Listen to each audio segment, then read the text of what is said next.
Mr. Deputy Chairman, there is no dispute in regard to the question that the working journalists had been suffering for long and that they need legal protection in their profession. As they were suffering, government appointed the Press Commission, and as a result of the recommendations of the Press Commission, we are here discussing this bill today to safeguard their interests. Now, our aim is to protect them from their employers.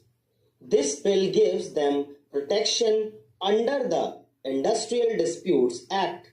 As the operation for so many years of this act was in the hands of the Labour Department or the Labour Ministry, that department and that ministry are fully aware how it should be operated, as there have been lot of difficulties and lot of differences of opinion between one court in one state and the other court in the other state in regard to one item and one interpretation.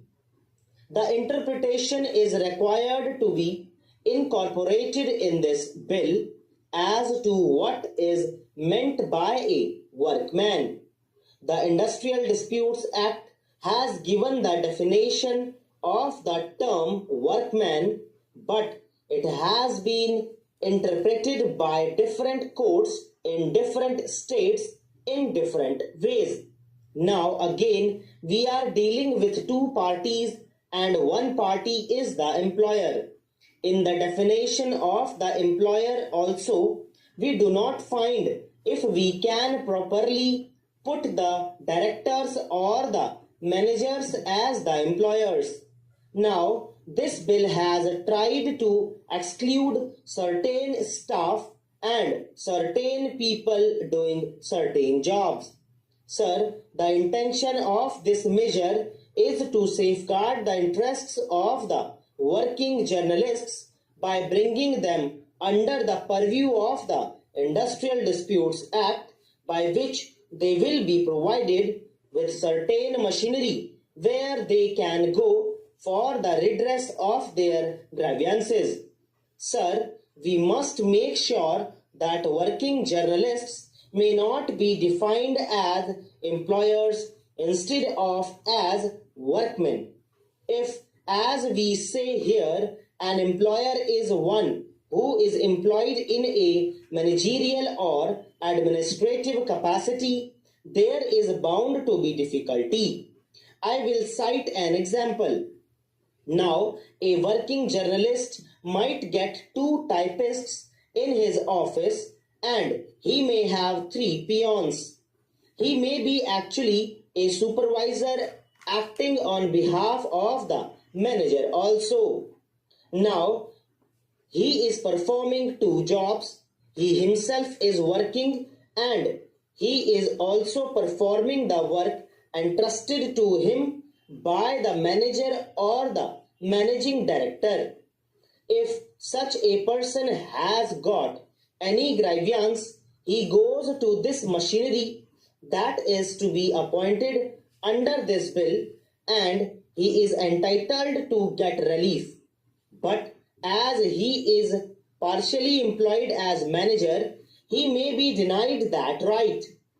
Therefore, I am afraid that whatever we may try to do, we must be very specific in this matter.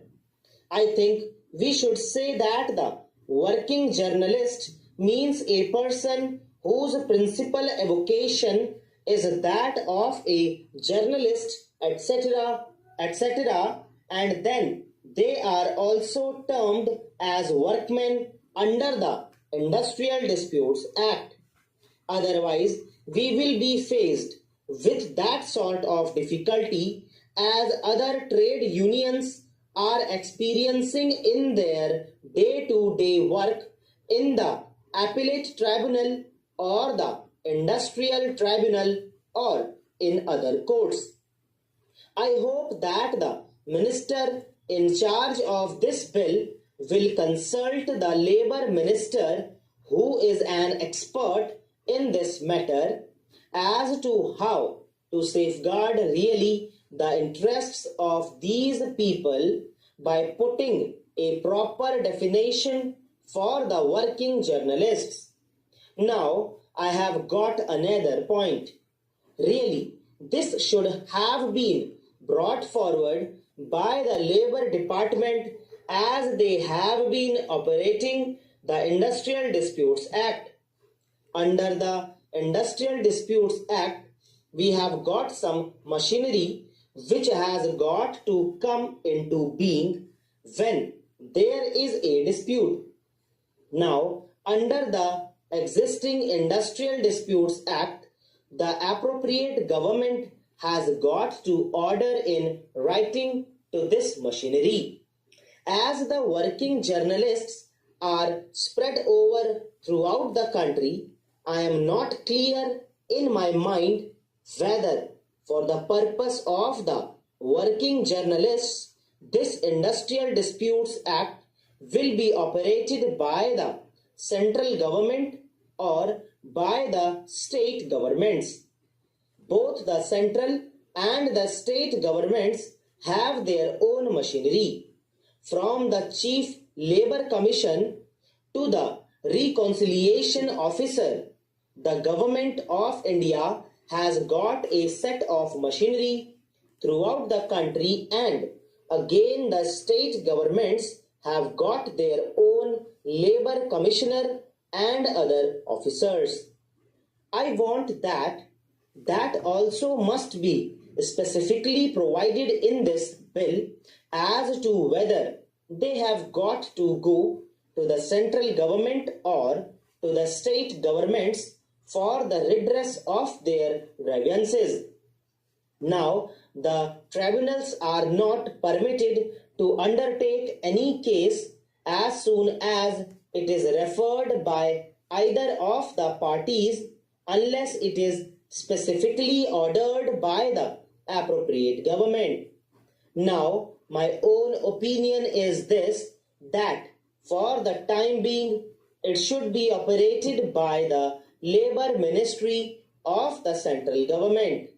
Neither the Information and Broadcasting Ministry nor the state governments should operate this, because it is a new thing incorporated by the central government, and the government of India knows what for they are coming forward with this piece of legislation. I want that the Information Ministry should hand over this business to the Labour Ministry, which should operate this through its own machinery. Sir, anyone who knows anything of journalism in this country will welcome the protection that this bill gives to working journalists. There is no doubt that their present lot is a hard one, and that it is difficult, sometimes even for the best of them, to discharge their duties honestly. But the remarks made by my honorable friend make me anxious to understand the scope of the bill. My honorable friend spoke of the protection given to editors who expressed their views freely, even though they may be unpalatable to the proprietors of their papers. Sir, is it really the object of the bill to make the working journalists to decide the policy of the paper to which they are now attached?